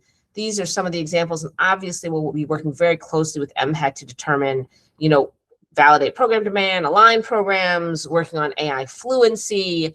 But we'd love to sort of get in the weeds and the nitty gritty with your teams. I'm lucky to have some people here. We've been very focused on cybersecurity. If you can go to the next slide, Logan. This is the last one where, you know, there's a lot of different programs we have been launching in the last couple of years to build out cyber ranges at all our community colleges. We just invested in 3 regional clinics that incorporate both 4-year and 2-year participation. Those are going to provide services to businesses, but importantly, they're giving students hands-on learning experience to try to bridge that gap I talked about in the other slide, right? Your entry level, what skills do you have? Have you ever done this in a real life workplace? That's what we're trying to solve for with the cyber clinics and the ranges on the left. We also put out the spring, and I recognize that UMBC has been a leader here, and others have also have their own internship programs. We were able to leverage some funding to also support a number of lighthouse sector interns, especially with a focus on getting AI resilient and ready. And you know, we'll come back with those findings at the end of the summer, but the demand was extraordinary. I think we exhausted all our funds in 2 weeks. And then finally, looking ahead, we're going to continue reskilling and upskilling on AI and cyber. We do have some funding in FY27. and focus on supporting existing workers and small and medium-sized businesses to adopt and integrate AI. Again, want to work with your business schools or business programs to figure out how we can get the word out, how we can support, and also give students that critical applied experience that they're looking for and integrate it with their coursework and their programs of study. So with that, I'll stop. I know I ran through a lot quickly. We'll share the deck. I mean, hopefully we can be a resource to you in terms of some of these opportunities. And we'd love your thoughts. Like, what are we missing? What would you like to see us focus on or do more of?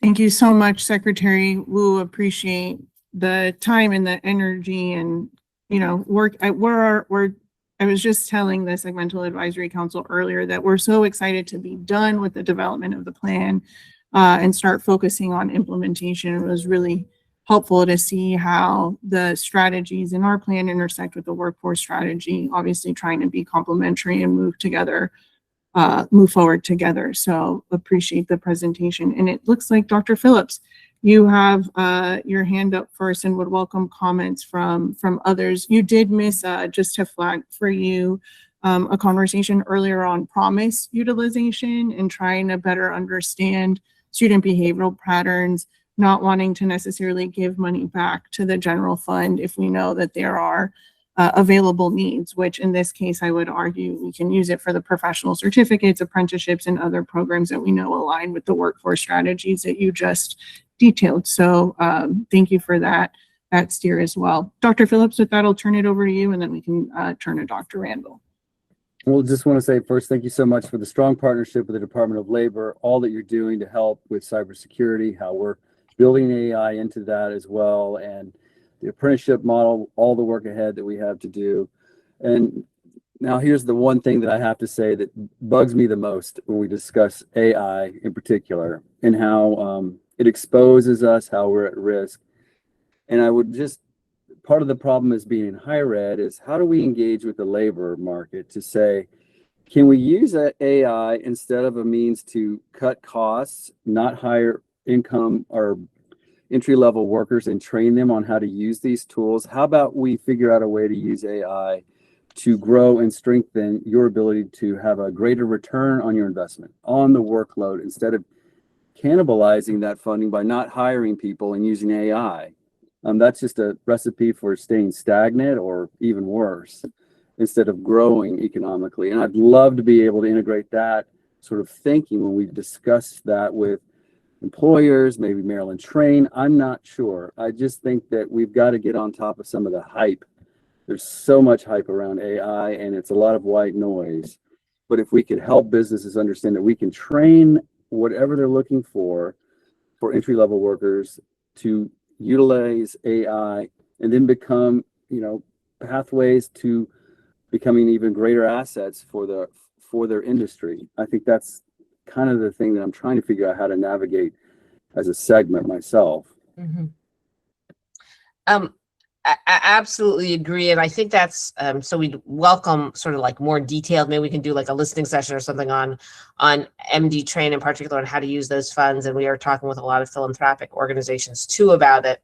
I think that's the thinking behind maybe having a program with small businesses, because the thought is, well, that they don't have anybody, right? They're hopefully in that growth stage. And we know many small businesses fail. And the idea is, okay, how can we use AI as a tool to help you grow? So it's not replacing it because you didn't have anyone, but also giving ideally many people younger or earlier in career the opportunity to participate, get those hands-on skills, show how AI actually should enable them to perform at the level of a more experienced worker, right? It should maybe cut the time to getting to those skills. Obviously, there's so much you need to learn about context, about business, about, whatever in your particular field. But I think that's the gap, because I do agree part of what may be happening, and again, that's a correlation slide we showed, not a causation slide. We don't know exactly. There's so many things going on in our economy, why that contraction is happening. But we suspect there's at least a narrative of, oh, I won't need a worker, AI can do everything. And I think trying to have these proof points of how AI plus a skilled worker, and maybe also even a new and career worker can be very valuable for a business or employer. That's the idea of, like, we're trying to use this as a way to sort of prove out that case and have some real live examples. Exactly to your point. That's perfect. Thank you.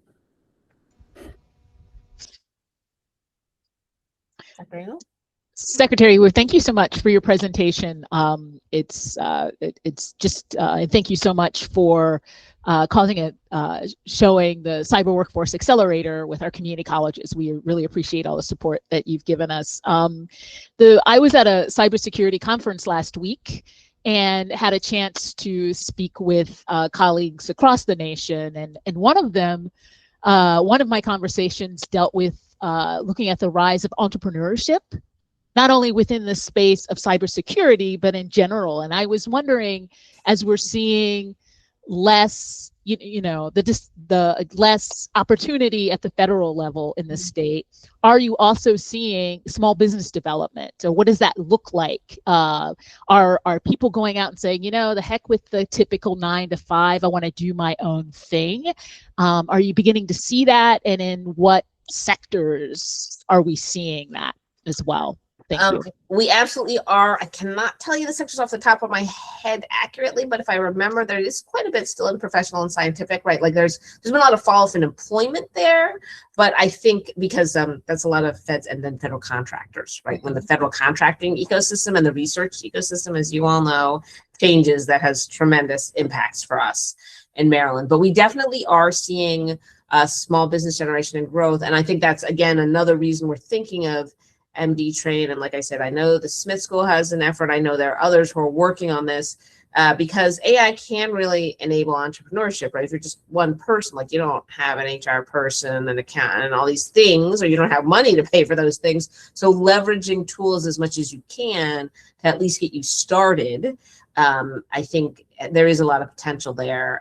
We are thinking about, is there something like, there's small business, and then there might be something like, especially for like the solopreneur, of can there be supports? And this is, again, where we would love your institution's feedback, because I'm sure you have programs that are happening right now, or recent graduates who are walking this path right now.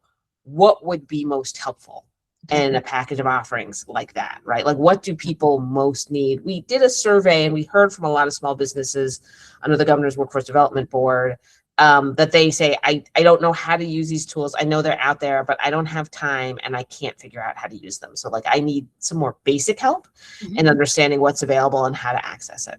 Awesome. But again, we love that feedback. Thank you. Great. Thank you. Thank you, Dr. Randall. And part of what I heard you say, Secretary Wu, is that there's also a lot of interest in partnering with our universities as well. So the partnership is not limited to community colleges, universities, whether it's Morgan is on the call. Thank you, Dr. Keys.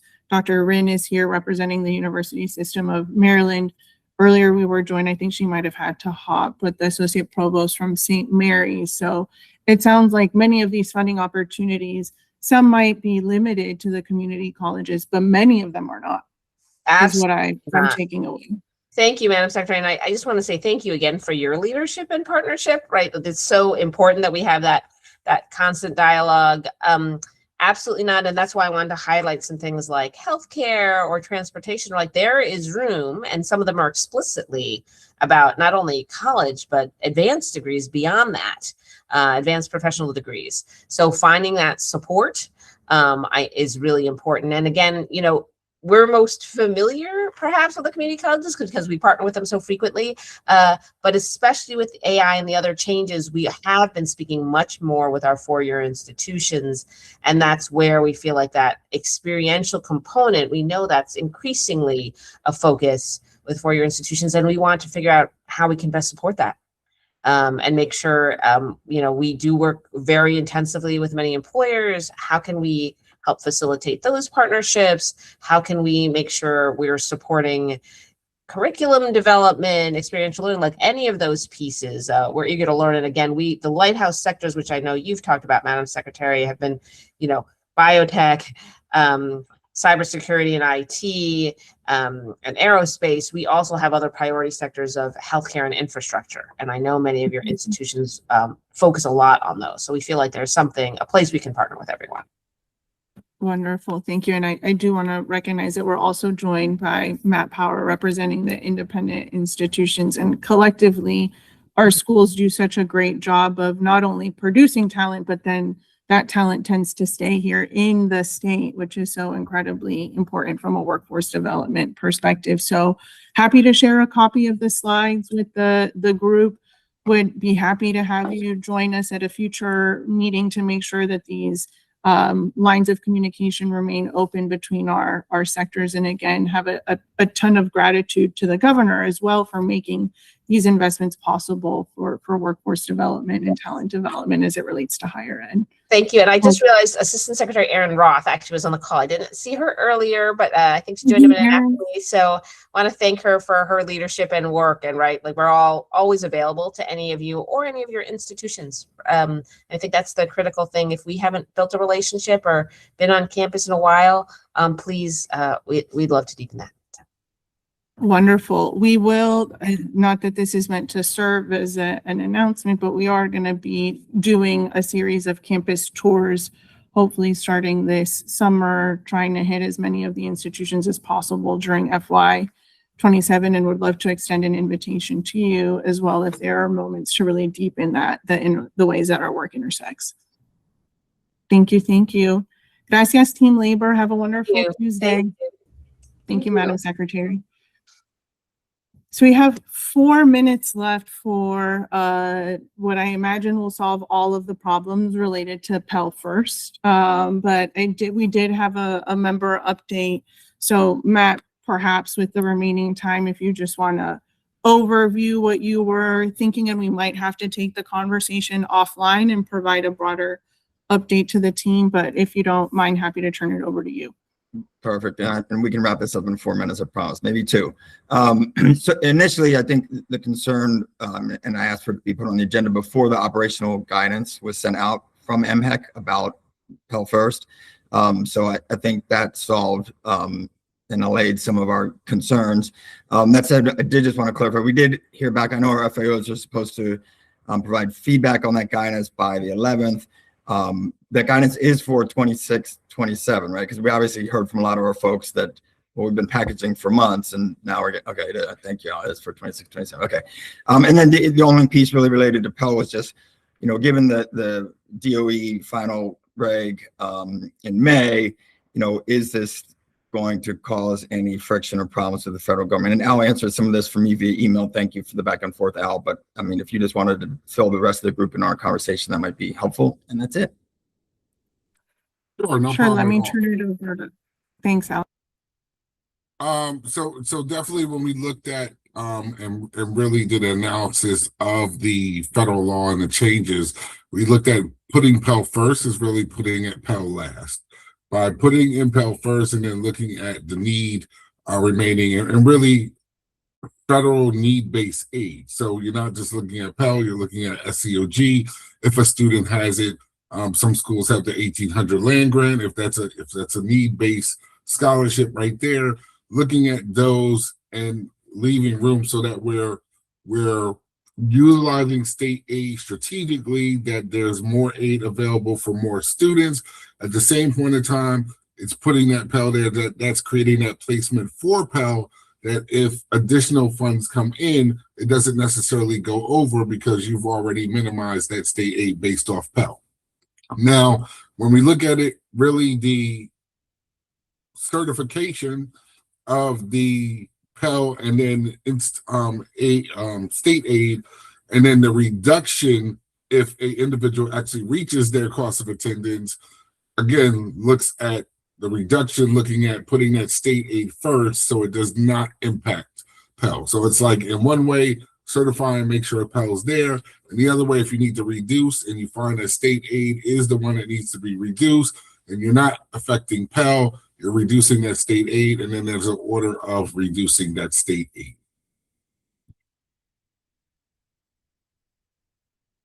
Thank you, Al. You're welcome. Matt, you were right. We were able to do it in less than 4 minutes. And the team did send out that guide. We'll continue. We'll do a training also for financial aid directors later this summer. So that'll continue to be a practice.